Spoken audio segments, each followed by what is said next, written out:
one of the sponsors of the event this evening. And before I forget, I would like to thank our other sponsors, most particularly the Basquiat Society, and Chairman Walter LaCroix is here with us this evening, and I thank their members for attending.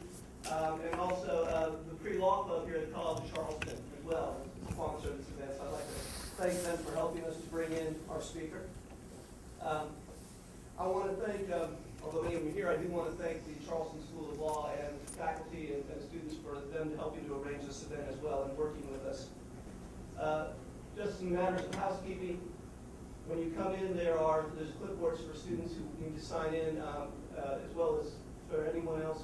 And there should be a couple going around.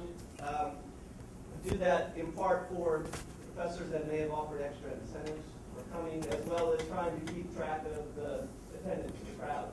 Okay, so please, if it comes by, sign the sheet. We'll make sure that it comes around to you. The mission of the Initiative for Public Choice and Market Process is to advance the understanding of the economic, political, and moral foundations of a free society. And I can't tell you how honored I am to introduce our speaker tonight. Richard Epstein received his A.B. from Columbia College, his B.A. from Oxford University, and his LL.B. from Yale University. Three minor institutions you may have heard of at one point in time. He is the James Parker Hall Distinguished Service Professor of Law at the University of Chicago, where he's taught since 1972. He has been the Peter and Kristen Bedford Senior Fellow at the Hoover Institution since 2000. He's a Senior Fellow of the Center for Clinical Medical Ethics at the University of Chicago Medical School. He has served as the editor for both Journal of Legal Studies and Journal of Law and Economics. Professor Epstein is currently visiting the New York University School of Law, where he will actually start permanently in the fall. Professor Epstein is considered to be one of the most influential thinkers in legal academia. He is well known for research and writings a broad range of constitutional, economic, historical, and philosophical subjects. He is the author of over a dozen books. A few of the titles, just to read you, give you an idea: Antitrust Decrees in Theory and Practice, Why Less is More, Principles of a Free Market Society, Reconciling Individual Liberty and the Common Good, and one that was probably most relevant to tonight's topic, Takings, Private Property and the Power of Eminent Domain.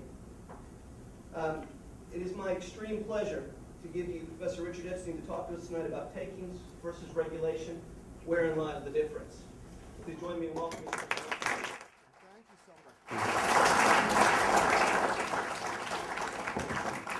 much. Basically, if this microphone starts to fall down, you'll know that I've misbehaved, but I'm treating it as a leash upon me. Well, it's a very great pleasure to be here. This is the third of the topics that I've talked about today.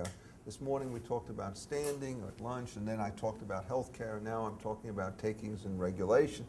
And you know, this is a topic which engenders a lot of passion because it all begins with a very simple constitutional provision which has been subject to an enormous amount of elaboration over the times.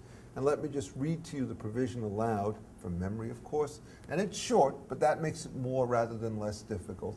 And it says, "Nor shall private property be taken for public use without just compensation." And although that sentence is written in the passive voice, it's quite clear that it refers to governments when they start to take private property. And given our history of American constitutionalism, it applies to all levels of government. It applies to the federal government, it applies to the states, and it applies to local governments.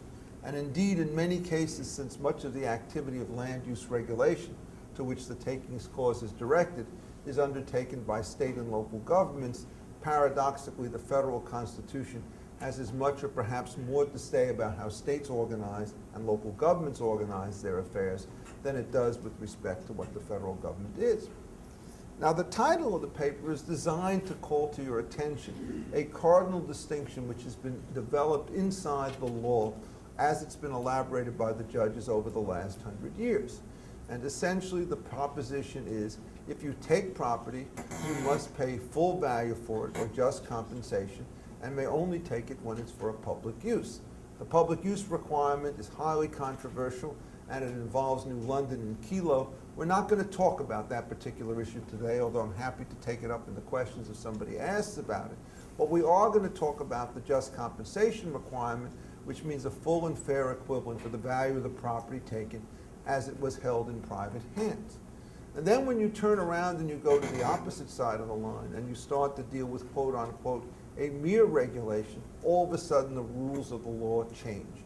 And now, far from just compensation being the general norm, the basic proposition is that comprehensive forms of property regulation are not takings, and there is no compensation requirement, therefore, which attaches to their operation.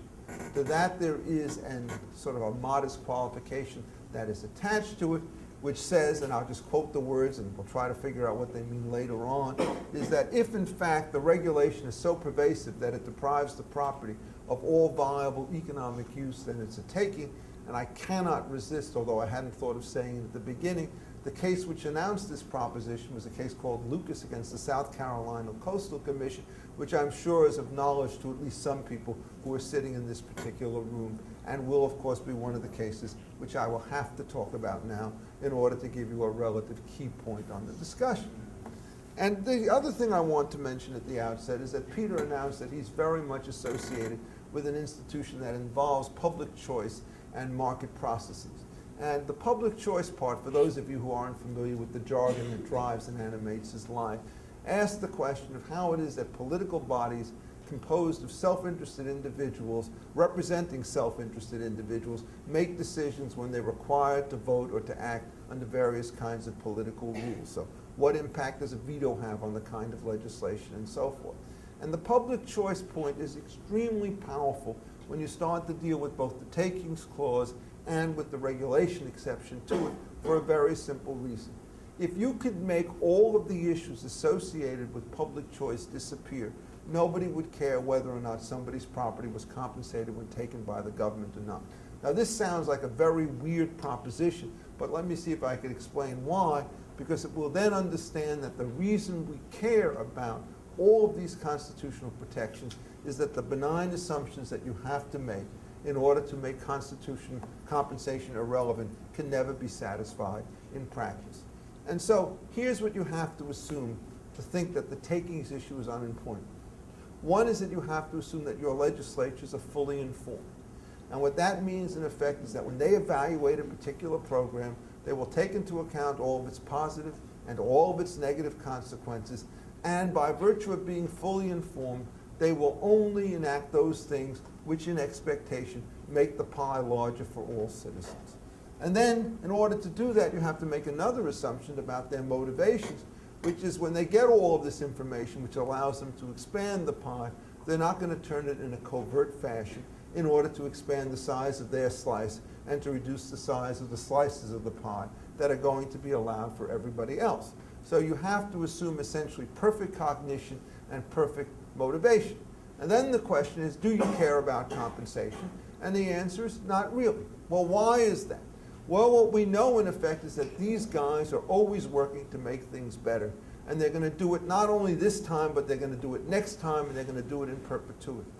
If you think about it that way, just merely passing a scheme may result in some people winning and some people losing.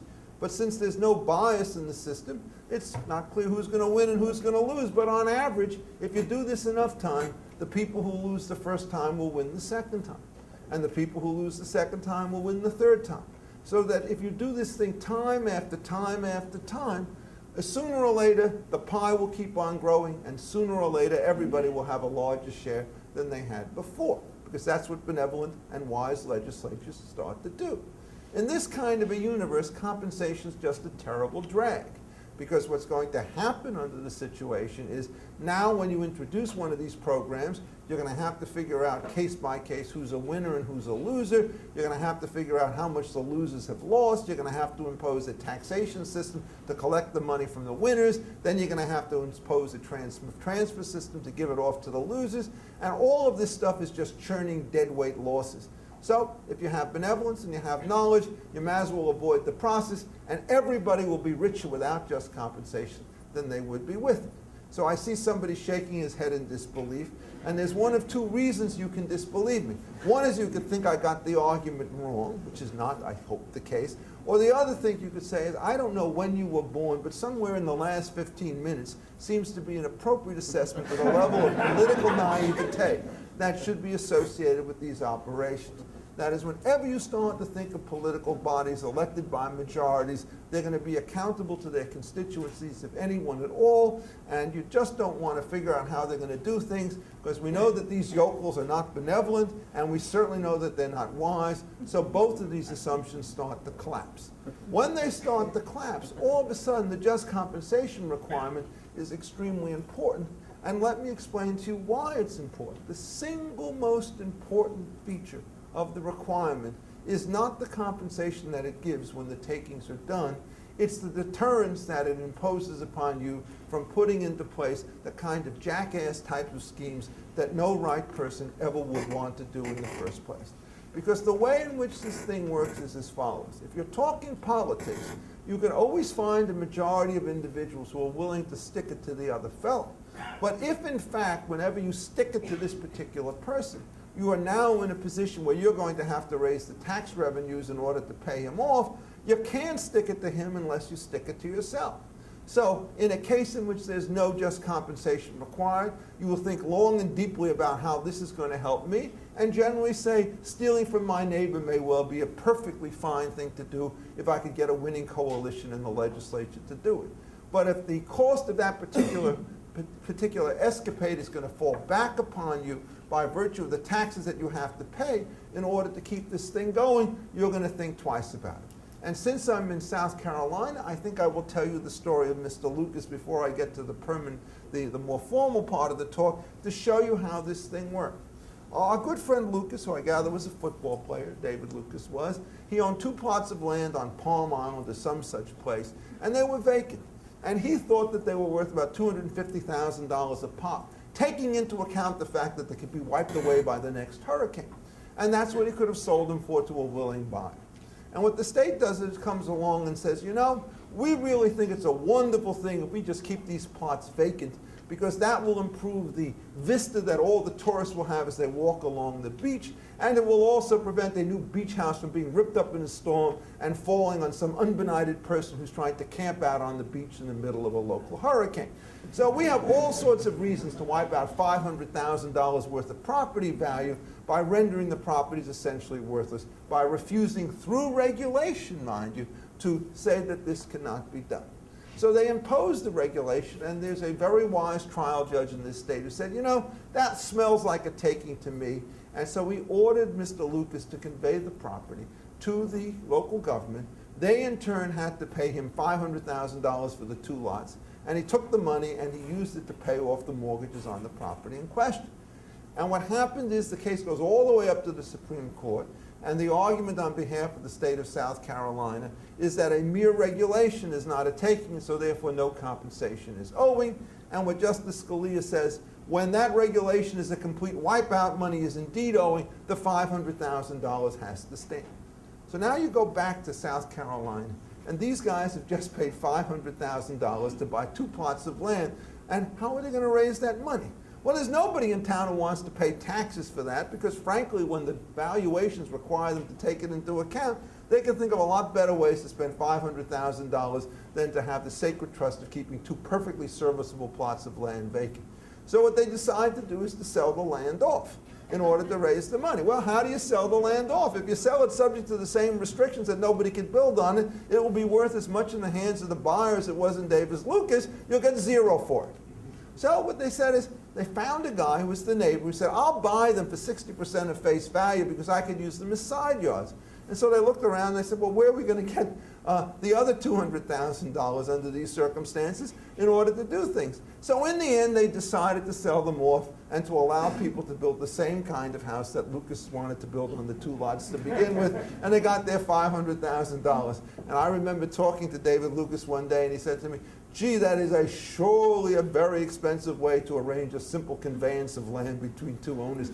I could have sold it to this other guy for a lot less money than it cost the state to condemn it and to resell it. Now, what does it tell you? It tells you that when you force people to the choice of $500,000 or a plot of vacant land, you'll decide to keep the money, but if you give it to them for free, you'll decide to take the land. And the whole point about the takings clause is it's an effort to impose discipline on public bodies to make sure that the things that have value are not taken by the state, which lives under the glorious illusion that no compensation whatsoever is going to be owing. So this then brings us back to the key question that we have to face. Under Justice Scalia's formulation of the rule, the way in which we start to look at this particular takings case is to say if there's a complete wipeout of all usable value of the land, then full compensation is owing. So it doesn't take a great genius or even a lawyer to ask the next question. Okay, learned justice of the Supreme Court, suppose there's only a partial limitation on the use of the land. When do we decide that compensation is owing and when not? So if we reduce the plots from $500,000 to $400,000, $300,000, $200,000, $20, $10, where do you draw the line on this continuum? And of course, we got no answer in that particular opinion. The case came down in 1993, and I'm happy to report that the Supreme Court did with that particular problem what it always does when it thinks itself into a box. It simply refuses to consider the next case, and for 16 years we've had no further discussion on that particular issue. After all, if you start to try to give an explanation, it will only reveal the poverty of the original decision and force you to rethink the distinction. So let's go back again and ask, how did the distinction between a taking on the one hand and a regulation on the other hand come to pass in American constitutional law? Well, the first half of this thing is that we first decide that we're going to compensate when the government takes. And what I'm going to do is to start with the decisions and then take you degree by degree to the point where you can't figure out the difference between a taking and a regulation, and then give you some cases that look like regulations only and ask you why it is that you would want to draw the distinction, even if you could figure out where or how this distinction might be drawn. So we start with the first case, and the simplest case of a taking is I'm sitting on a plot of land in Chicago, 4824 South Woodlawn Avenue. We built the house, we've lived there for many years, and the government decides that it's going to take it over. They move us out, and by main force they move themselves in. So what we do is we have a dispossession of the owner on the one hand and an occupation by the government on the other, and what you then have to ask yourself is, has the government taken property under those circumstances? And you know what? You start to think about it deeply and for a little while, and you say, if that's not a taking, then the entire clause is completely vacuous, because having completely wiped you out, there's absolutely nothing more that the government could have done to you as an owner of a property, so we're going to treat this thing as though it's going to be compensable.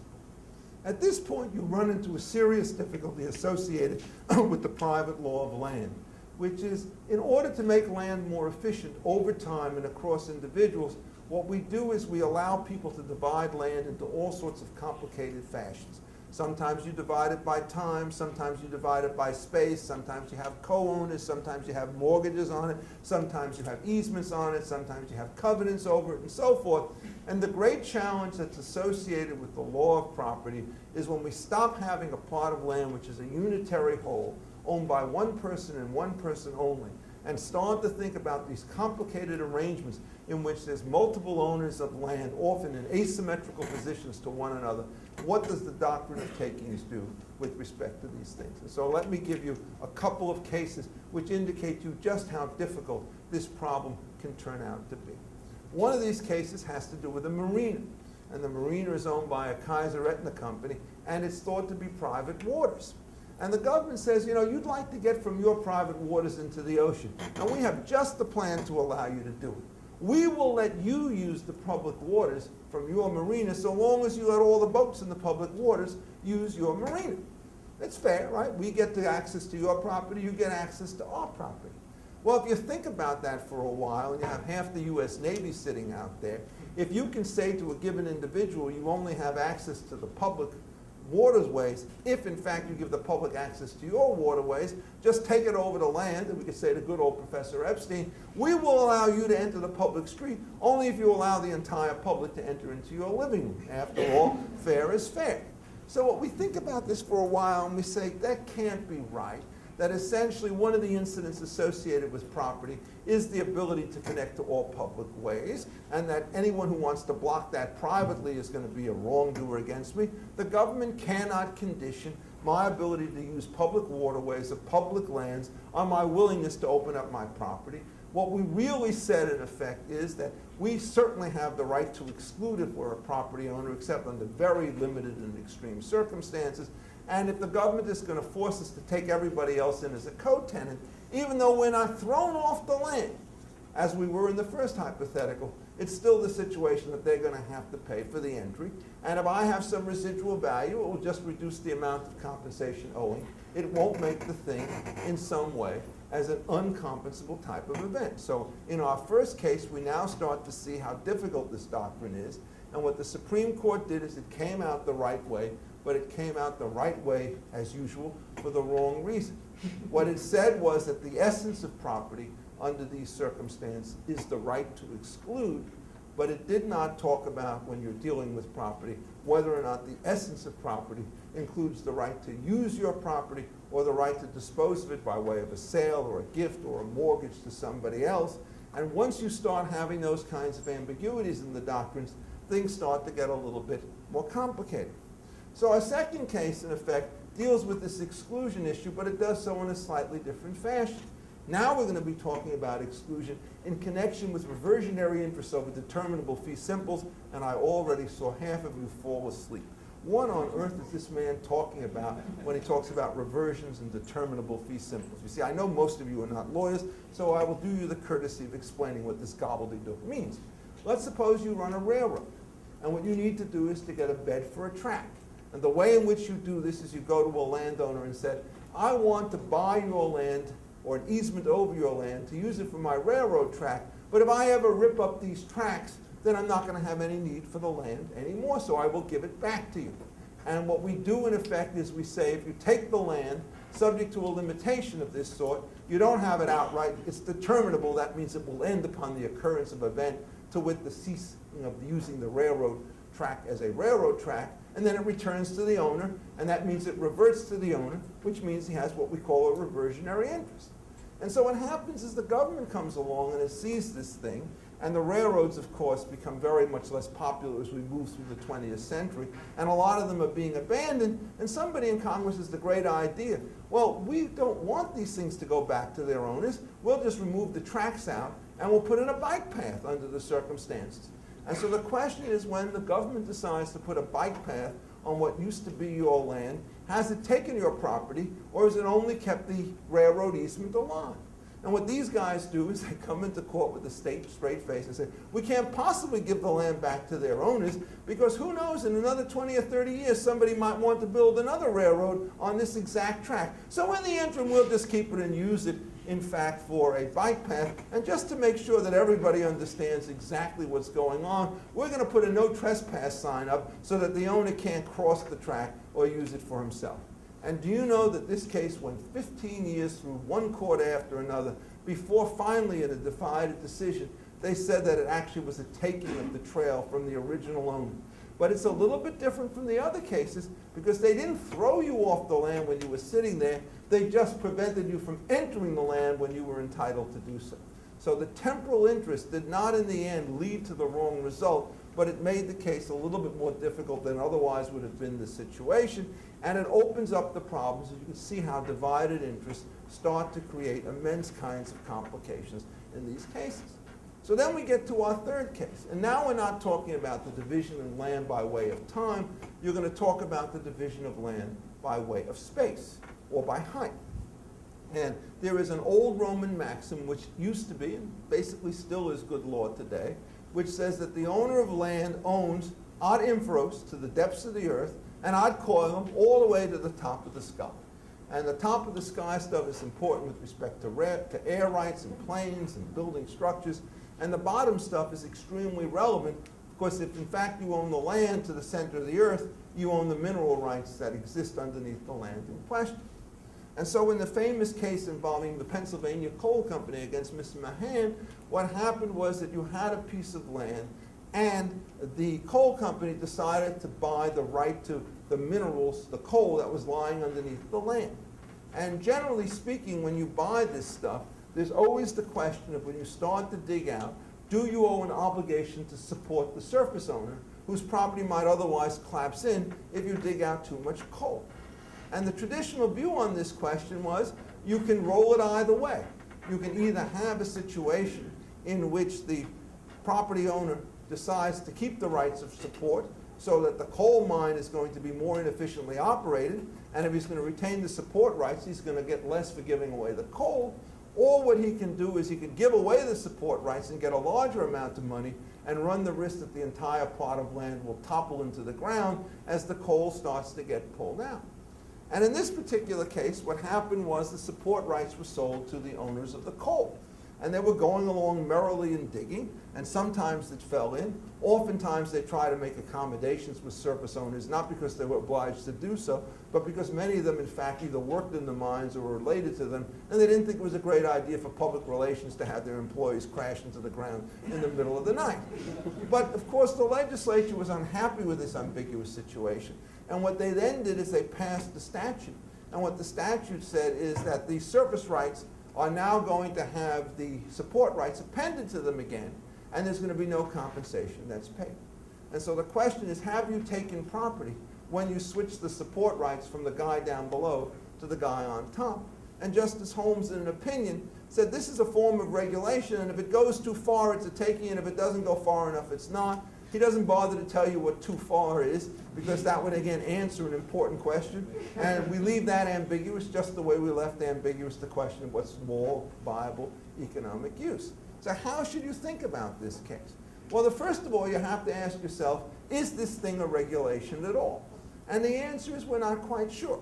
Because one of the things you can say is, aha, the way you have to understand this case is the guy down below is required to leave some of the coal in place, and that means that the guy on the surface is now basically given exclusive physical ownership of that stuff, and so it's not a regulation, it's a taking of those seams of coal, and you have to give compensation for it.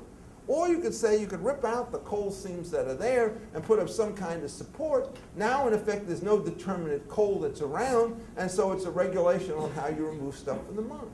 And what you have to ask yourself the question is, if we decide to support the surface by keeping coal in place, should we have one verdict? And if we decide to replace the coal that's in the ground by a series of struts and barriers and wooden supports of one kind or another, does that give us a completely different type of system? And the reason why I think the line that exists between the taking on the one hand and a regulation on the other hand is not worth the powder to blow it to hell is that there is no moral distinction between these two cases. What you'd like the persons in the mine to do is to figure out the low-cost solution to keep the service in place, and then you put that in place, and if it turns out you keep the coal, and if it doesn't, you put the supports in, and either way, what you have to do when you require these rights to be returned to the service owner is to pay the coal company the amount of money it loses in the course of its operations by rendering them more efficient than would otherwise be the case. And that's sort of what Justice Holmes said, but since he said it so unclearly, now we have this question of degree, but we have no theory to explain when it begins and when it doesn't begin, how we value the regulations, and so forth. The situation comes to a head in what is clearly the most important takings case in the last sort of 30 or 40 years, and this involves the issues associated with landmark designation. And for those of you who don't know what landmark designation is, it's a very complicated system. This dubious honor. One of the ironies is that you think your building is about to be designated and your value is to be wiped out because you can no longer alter it. One of the things you might consider doing is defacing the building or ripping it down before the designation can start to take place, because it turns out the building is worth less to you than the rights to develop the land, and if the government is going to have the power to do this, you might as well move in very quickly. It also turns out that there's a lot of political jockeying that takes in, because, to paraphrase Chief Justice Marshall, the power to designate is the power to destroy. And one of the standard things that happens in large cities like New York is it's always very fine for some developer to figure out a way in which to have his rival site designated as a landmark, so you can't build on that one, which gives him an additional amount of monopoly power over the site that he has in place. So designation, in effect, is a classic illustration of the public choice mentality that Peter is talking about. And what you can do through designation is shift development rights from one party to another, or to create them in ways that they become more or less valuable depending on what you do to other kinds of people. So the system itself is enormously unstable. Well, you may say, well, you shouldn't be able to do this at all. And that gets you back to the public use problem that we're not talking about. But I think it would be vain and fanciful to say that if a city wants to engage in a consistent program of beautification, that doesn't count as a public use, when in fact the whole point for limiting the property is to maintain this sort of the public aesthetic values that are shared by everybody in the community. So I don't think you could knock these programs down on that ground. But if you go through the dynamics that we talked about with respect to Mr. Lucas, there's a real question of whether or not you wish to separate the power to designate on the one hand from the ability to receive compensation once the designation is in place on the other hand, and that's the issue that you had to face in the Penn Central case. How does it come to happen? Well, Penn Central is a company, and it owns Grand Central Station, which is one of the great landmarks in New York City on the east side. And what they want to do is to take this landmark and they want to compound it. They want to put on top of it a 55 or 57-story Breuer building, which is prepared by a master architect, which will certainly change the facade of the building on the one hand and the views up and down Park Avenue where the thing is located. It's a little bit more complicated than that because at the time the Pan Am building was already built up there, so the vistas in some extent have been destroyed. And now you have two buildings straddling Park Avenue instead of one, and the aesthetics of that are a little bit more complicated. Well, anyhow, the Landmark Commission took all of the civic folks in town and listened to them and decided it was going to designate the Grand Central Terminal as a landmark building, which meant that it had the power to approve or to reject the construction of the Breuer Tower. And since it turns out that the architecture style was wrong in scale and color and a lot of other things, they were going to reject it and keep the original building. Now, at this particular point, there is a very difficult question of characterization, which goes to the issue of whether we're talking about a taking or whether we're talking about a regulation. If you were raised under New York property law, it turns out that you will discover that air rights are a separate interest in property, that you can convey them out just the way you convey out mineral rights, right? Going up is the same problem as going down, only the direction changes. Once you convey them out, you're going to have to retain or sell out various kinds of support rights. That's the second problem that you have to face, and got to be able to deal with that. But once you've done all of these things have a discernible market value. And so if the company owned the air rights, essentially it would be treated as a property interest, giving the exclusive right in possession of that particular hunk of airspace, and you could figure out what their value was. You figure out how much it's going to cost you to erect in that space, you figure out what the revenues you all can derive from it, discount them both to present value, and what you do is you have some estimation of the market value. So within a traditional system of property law, if you wanted to use the old takings arguments and treat air rights as though they're takings, it's going to be a compensable event until you meet Justice Brennan at his best on the United States Supreme Court. And what happens is, in order to turn this thing into a regulation, what we do is we recharacterize the situation. And we say, none of these divided interests matter. When you're looking at takings law, you simply look at property taking into account the parcel as a whole, so that any subdivision of the parcel, which is a perfectly legitimate move under state law, does not matter when it comes to federal law. Then when you look at the parcel as a whole, you don't ask whether or not its market value has been diminished by the loss of the air rights associated with its use. What you do is you ask the question whether or not the part that's been retained is economically viable to its owner, given the income stream that it currently has. And since the Penn Central Company had a Grand Central Station which had rents for shops and it had income from the trains that used it and so forth, it was still above water. And so they said, since the thing is financially viable, you could strip away the air rights without compensation because it's a mere regulation. And the argument that they made is, so long as the government decides not to enter into possession of the airspace, that counts as a non-compensable regulation unless you're wiped out on the ground, which you were not. And so what you now see is the way in which the system is worked. All of the gains that you get from a private law system of property rights depend upon your ability to divide property into multiple interests such that the value of the property divided in the hands of multiple owners is more valuable than the property as a single entity. That's why we have mortgages, that's why we have easements, that's why we have air rights, that's why we have mineral rights. And what you're told, in effect, is when you start engaging in those kinds of divisions, these are not really property interests that are created for the purposes of the Supreme Court. Now, where does it start to go from there? Well, what happens is you don't give them any money, is the way that takes place, and they're forced to eat their lumps. So the next question is, how do we apply this rule when we get to other cases? And again, we see exactly the same kind of problem that we saw before. if you think about this case as a kind of a special zoning law, suppose we now just change the facts a little bit back to the Lucas case, and you don't have an existing structure on the property, so you don't have an income stream, and its value is reduced to nothing. What kind of regulations can you impose and why? Or if you want to consider it, there's another famous case called Euclid against Ambler, decided in 1926, in which somebody wanted to build a Fisher body plant on a contiguous 68-acre plot of land between two railroad tracks, and they said, you can't do that, you gotta build some private homes. Arguably, they knocked the value down by as much as 80%, and the Supreme Court said, well, that's not a taking because we haven't occupied the land in question. So what you get, in effect, is the following huge political dilemma.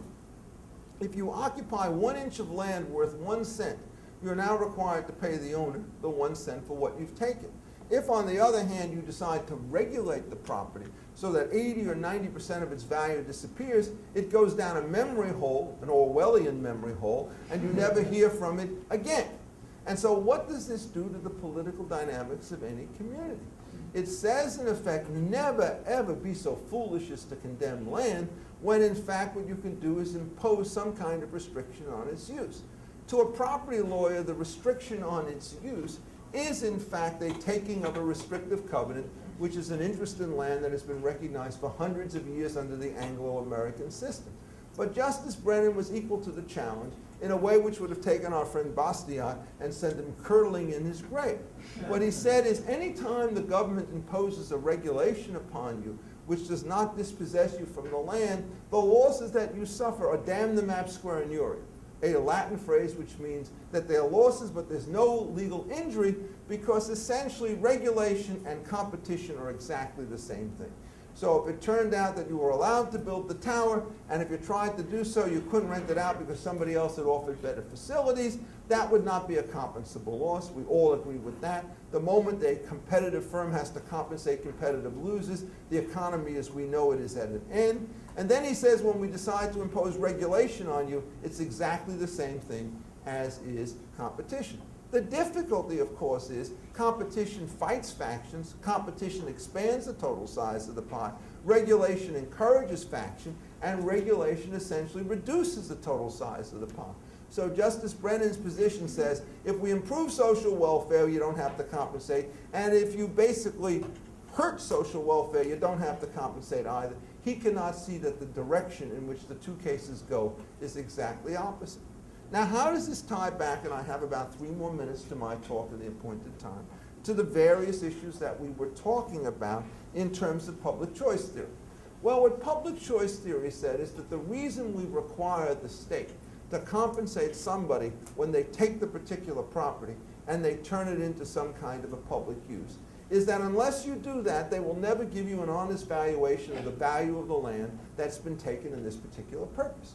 They will simply overprice, rather underprice the private losses and create systematic social losses in the process. So the just compensation laws are essentially a protection against government avarice. Well, if you start looking at these easements and covenants, even though the nature of the physical interest has changed, ask yourself whether or not the political dynamics associated with the theory of public choice have changed. And the answer to that question is no.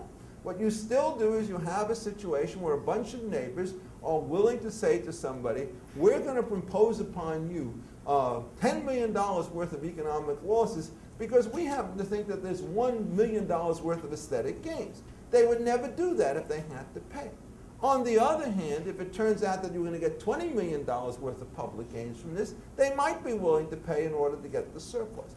So essentially, the just compensation system, whether you're dealing with regulations or with takings, is like a price system. It forces you to decide the value of what it is that you wish to take from somebody else so that you cannot externalize the losses. And the reason we don't like theft in ordinary businesses is I'm always willing to take into account the money that I get from stealing Walter's camera, but I'm not going to take into account his losses. If I have to buy it from him, I'm going to take into account both. With the takings clause, there are many cases in which unless you have the power to condemn, you'll never be able to organize a public road. And so what we're willing to do is to allow the state the power to coerce in order to overcome some of these holdout problems. But the last thing we want to do is to say, we're going to allow you to come out the holdout problems, and then we're not going to require you to pay anything at all. And so the genius of the taking system is it puts you in a middle position between simply doing things by majority vote, where the winners can wipe out the losers, and giving you a situation in which the loser, or the one person, can hold out against the entire community. We eliminate the holdouts, but we don't eliminate the just compensation. And what we do is we find a way to sort of, as it were, divide the difference between majority will and exploitation and unanimous consent and total social paralysis. This synthesis applies no matter what particular form the government engages in. As I've indicated to you, the marginal cases between regulation and takings are gossamer thin, and even if you go to the polar opposites, the political economy is exactly the same in the two areas. And the great shame of the Supreme Court and the law that it's generated is it relaxes regulation far too much. That means that you get far too much by way of regulation. Because to the extent that you could regulate at zero price against your neighbor, all the political forces will come through. And in the long run, it's the community as a whole that will lose out of these things. Because if, in fact, every time you play this game, it's a negative-sum game, the more you play it, the more you lose. There's an old joke in the Jewish garment industry, which is you don't make up in volume what you lose on each piece that you happen to sell. And the same thing applies with respect to the takings laws. You don't make up in the massive proliferation of takings the losses that you have in each case. We start thinking about property rights, but in the end you should translate that into what economists call positive and negative sum games. What you want to do is to encourage government action where the gains exceed the losses, and the compensation formula will help you get that way, and you want to stop it with a negative sum game. So if you want to think about this in property terms, it's perfectly well. If you want to put it in modern economic terms, it's perfectly well. The thing to understand is that they're perfectly congruent. You will not get a positive sum game unless you respect the property rights, right? And you will get a lot of negative sum games when you don't. And so on that unification of moral theory and economics, I will take any questions that you have to ask, and I will also take a breath. Thank you.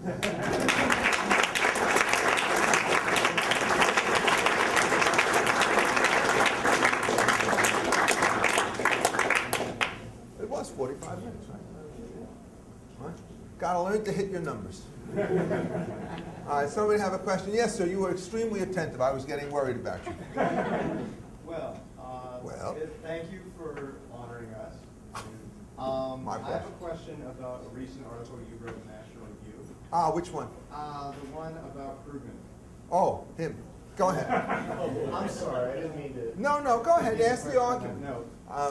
Later in the article, you say that the 1% of economic happenings represented in the meltdown, the mainstream Chicago neoclassical theory can't explain, might be explained by looking at some kind of asymmetry of information, experienced traders versus novice traders. Would you care to expand on that? I will, but first I can't to explain it to the rest of the audience who's looking at you with blank stares of amazement and confusion. Look, one of the great issues, and it is in fact an issue which was related to this paper, is when you're trying to figure out how the government expends money that it raises from taxes, you have exactly the same kind of public choice problems that you have with respect to every other kind of situation. And so when you find yourself in a serious sort of meltdown, what you have to do is to figure out what sorts of programs you want to put into place in order to counteract it. And in this particular situation, the Krugman position has always been Keynesian in the sense that what you want to do is to stimulate the economy by having the government force feed the money in question. Right, that's one point. And the argument that you want to make against that is if you try to force feed it through government situation, all the public choice things that arise in connection with land use regulation arise in connection with the patterns of expenditure. So you may get a multiplier on the public side, but if you had lower taxes, you'd still get a multiplier, probably a larger multiplier. And in addition, when the day is done, you would probably have something worthwhile. So that's the first point.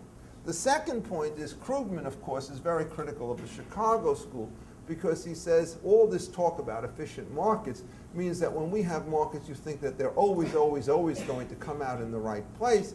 And if they're always going to come out in the right place, it means there's no reason for government regulation. And then, oh blind Chicagoan that I am, you have to explain why we have bubbles and why we have meltdowns. And so what I was trying to do was to offer a Chicago-type explanation as to why it is that we have bubbles and meltdowns. And let me see if I can do this. A point which I think many Keynesians shares, but is not distinctive to them, and so therefore can't count as a plus for their theory over my theory, is that when you underprice the value of money, what you do is you tend to have artificial bid-ups of the complementary assets to which the real estate which you purchase with it. You do not need to be a Keynesian to figure that out. All you need to do is to say that if you're going to tell people that you're going to get a free good, if you buy a tied good, they're going to pay more for the tied good in order to get the free good. And we were basically giving out a lot of free money because the interest rates on these loans was at or below the level of inflation for some period of time.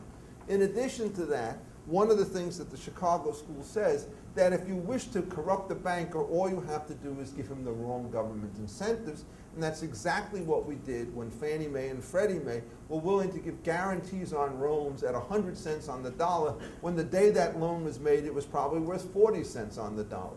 What happens is any smart banker will loan to the guarantee and will not care about the underlying property. It's the United States' duty, if they're going to buy this stuff, to look at it. And of course, they couldn't be bothered to do that because it would get involved in politics of one kind or another. There are lots of interest groups, including the Black Caucus, for example, and the Hispanic Caucus, which were very strongly in favor of the Fannie Mae systems because they thought it increased the level of home ownerships amongst the minority groups in this country, which is true, but not necessarily a good thing. Home ownership is only good if you can afford it. There's no magic end state which tells you how much you want.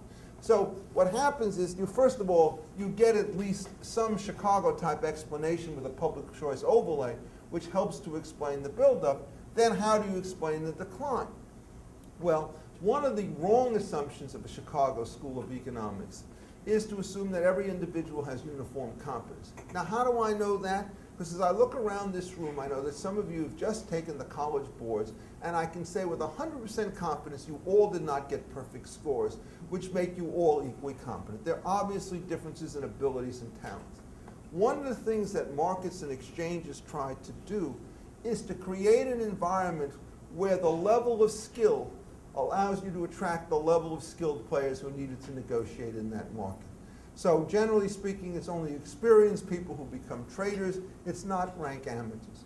One of the things that happens when there's a bubble is that you bring into the market people who are not experienced traders because they see the law of easy money coming there.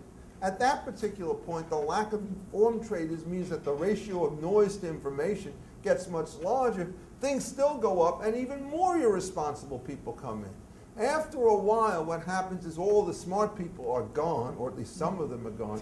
The real dummies are there, and then, as my father always used to tell me, after you have all the fools in the market, there's no greater fool that you can sell to.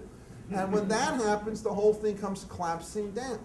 This was compounded, again, by a combination of public and private failures associated with the securitization market. I think it's very clear that when people started to evaluate their security interests in these various securitization agreements, they made assumptions of what they thought would be the range of market increase in the value of the underlying securities.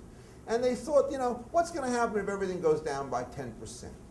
What happens is they did not understand the extent to which the risks were correlated and to the extent to which they were exacerbated and made worse by an institution known as mark-to-market accounting.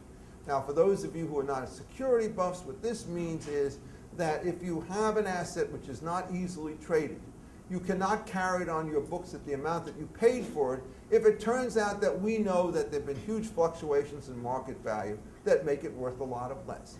What you have to do is to go back down to the market and sell some of this stuff if you need it to have enough liquidity to remain in business as a bank. What people did not understand is if you impose this duty on everybody instead of just one or two people at a time, there's a huge slide effect and everybody goes tumbling down. And so what you do is you get systematic downward valuations below actual value. And at that point, you have a worldwide bank climate.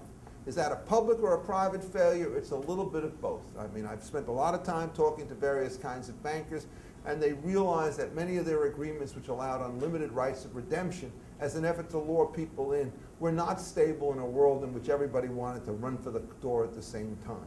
And so they're going to have to draft it a little bit better the second time. There'll be a market response, but there's also a government failure. What this means, in effect, is that the stimulus programs are crazy. What you really want to do is to fix the stuff associated with securitization, maybe require some degree of margin as an extra mode of safety, which you would not acquire in ordinary markets, lower general rates of taxation, and to continue to secure the various voluntary transactions that people enter into against government manipulation, which undermines confidence. So that what you want in the end is a return to the Bestiad principles, right? I'm going to push you again, Walter, in which when contracts are made, contracts are enforced, not when contracts are made that a government official will turn them upside down. It's not liquidity which is driving the reluctance to loans today, which was the Keynesian story. Everybody hoards their money under a mattress. That was before you had international markets. It's the lack of stability of expectations borne out by a whole variety of government initiatives, each of which has said, we promised you this and we could take away from you because there's always some better purpose that we have for our money. And so I was just trying to defend the Chicago type against what I regard as the Princeton imposter. And I think that he and all the others who take this kind of position, if they spent a little bit more time worrying about public choice and a little bit more time worrying about how these institutions actually work at the micro level, they would become less willing to start to deal with the stimulus package. So admittedly, it's off target, but I'm glad at least one person read my National Review argument.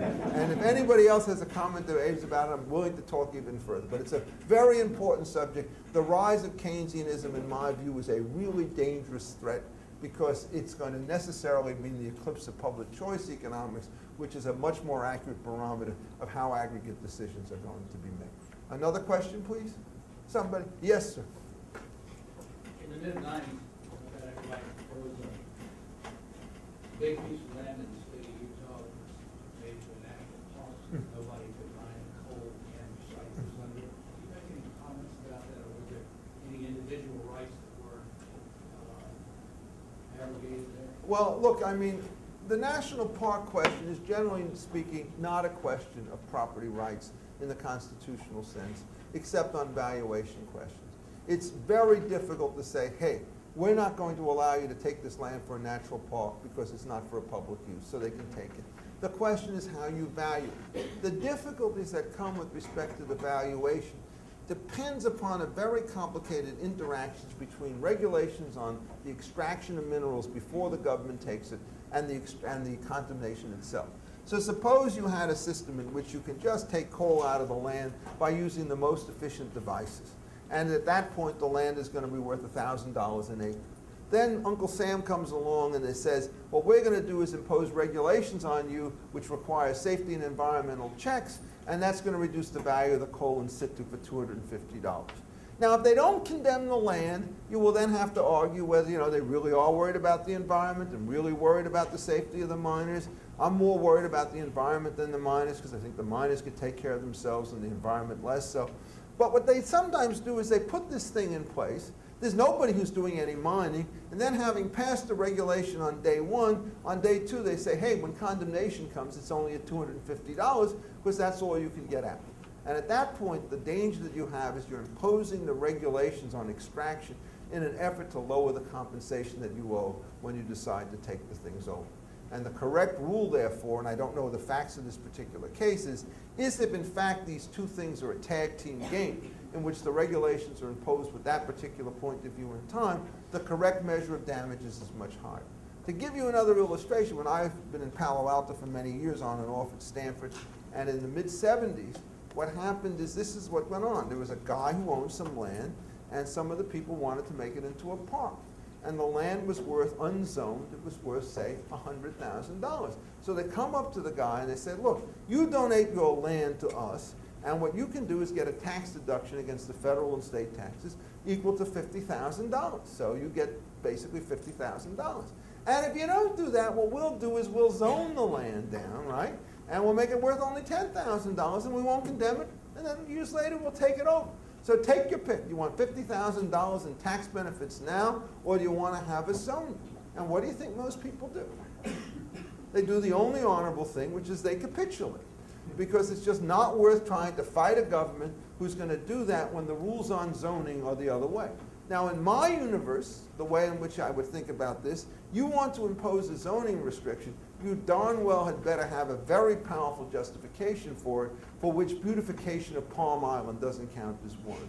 Almost invariably, when they're isolated plots of land in which the landowner only wants to do with it what his neighbor has done, there's absolutely nothing going on there. So what you tell them is, you can impose the restriction, and I'm going to get $90,000 in compensation from you now and $10,000 later when you condemn it. At that particular point, the strategy blows up, right? So that what you need to do is to make sure that you don't give people a free out through the zoning type system, because they will then use that as a prelude to forcing the condemnation. And a lot of land ends up in public land hands when there's exactly that kind of a threat. And it's only when you have certain cases like the so-called Nolan case, where somebody said, look, this is the deal. You want to build this nice house in front on this piece of property that you have, instead of this ramshackle style. We know it's a perfectly nice house, and we'll let you build it so long as you give us a lateral easement in front of your property.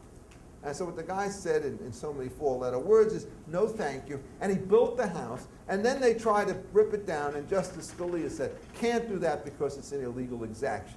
But he didn't say that if you said, hey, we'll let you build this house only if you agree to keep the plot next door empty, that would be an exaction. And so what he did is he distinguished between easements and covenants in terms of his exaction analysis, which is hopeless in terms of the general theory of property rights, which treats both easements, that is, the ability to enter somebody's land, and servitudes, the restrictions or covenants, restrictions that people can do with their own land. They treat them as part of the larger law of servitudes, and now the constitutional law breaks up the private law of property. And this is the signal that something is going wrong.